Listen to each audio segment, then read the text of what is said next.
Being Jewish in England, shot one, take one.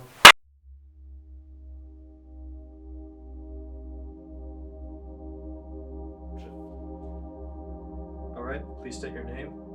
My name's Sammy Hoffman. Sophie Conway. My name is Brett Bernstein. Hi, I'm Elliot, and I was born in France, and 10 years ago I moved here in England.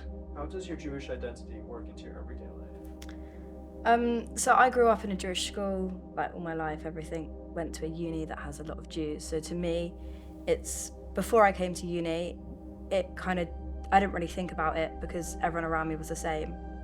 But since coming to uni, it's just an extra thing that I think about, and it kind of, like, I feel like there's a part of me that's different to everyone else.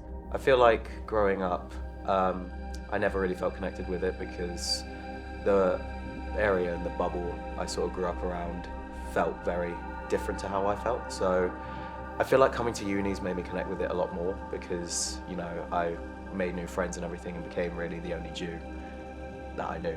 When I come back home, or when I come back home and talk to my family, or there's little things every day, which I guess little rituals that link back to my Judaism.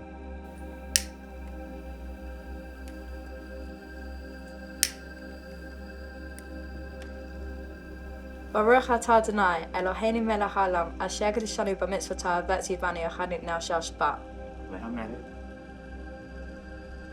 So why do you guys think, like, doing Shabbat dinners inspired by this one? Why do you think it's important?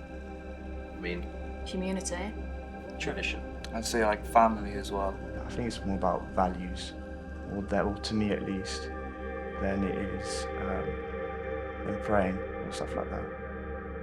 I just think, like, I feel like it brings you back to your culture, because, I mean, once you leave your house, you kind of have to leave your culture behind in a lot of cases. But then when you have, like, Shabbat dinners like this, like, it brings all the culture back, and Feels like home. yeah, exactly. Like, no matter, like, any Shabbat dinner table, just, There's a wall.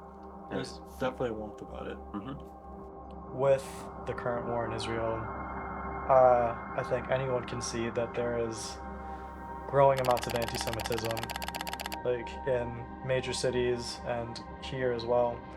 Like, for even like small things, like my last name is Bernstein, which is a common Jewish last name. So on apps like Uber, for example, I've had to change my last name because I don't want to be seen as a target, and I don't want to be a target of any hate. Do you feel safe as a Jew in England?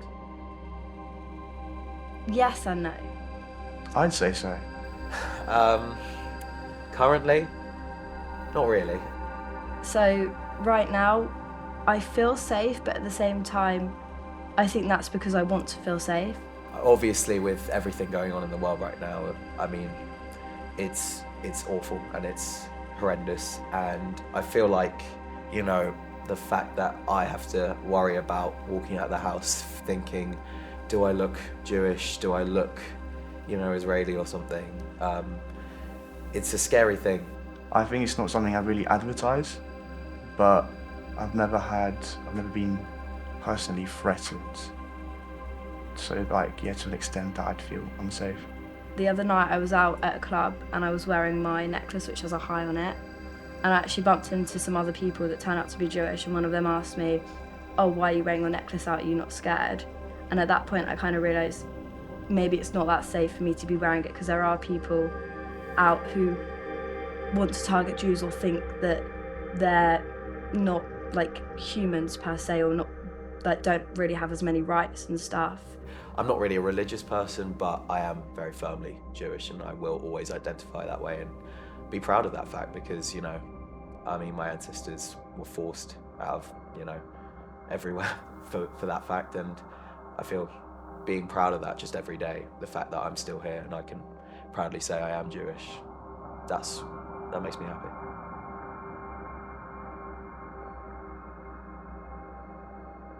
The Jewish people go back a long way, right? All the way from Abraham, the first Jew. And each and every one of us are a link in that chain. An unbroken chain which goes back generation after generation. And I see this as a tremendous privilege, but with every privilege comes a responsibility. And I want to ensure that not only do I feel connected and feel observant and actually maintain my Judaism, something which is personal to me, something which is my privilege that I've been born with, but I also want to make sure this passes through to future generations, because we have a responsibility to do that, just as our ancestors handed it over to us. And it's interesting because when you think about it, what's the best way to hand it through to the next generation is by making it fun, by making it exciting. Something which you want to do, you do again and again. And something which you enjoy, your children and your grandchildren are going to want to do the same thing.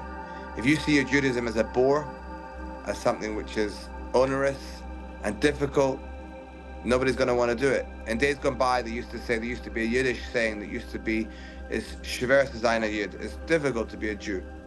And actually, in Chabad, we say, actually, it's not difficult. It's an honor. It's wonderful to be a Jew. We don't look at it as something difficult, but rather, yeah, there are parts that are difficult. There's parts of life that are difficult and everything. But we don't focus on that. We focus on the parts which are, on the fact that it's exciting. It's invigorating. It's our life.